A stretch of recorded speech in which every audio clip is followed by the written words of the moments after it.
Hi, friends. Good day, and welcome to another episode of Sunday. Today, we're going to learn how to identify and circle invalid data in a data set.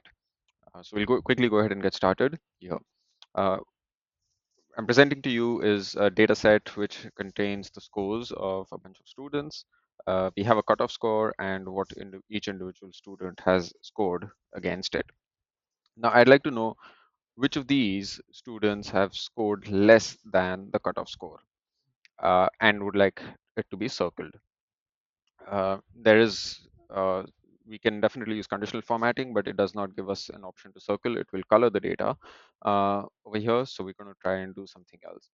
So how you go about this is come into the data tab, go to the data validation section, and we will select the custom option.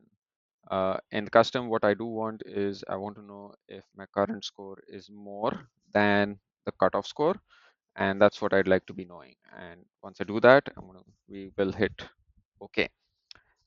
We identify there are certain scores which are less than the cutoff, and what you do next is just click on the circle invalid data, and there you go. All scores which are less than the cutoff have been circled out here.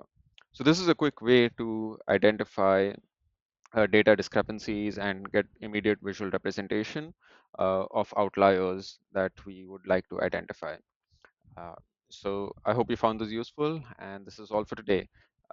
Take care and see you next week.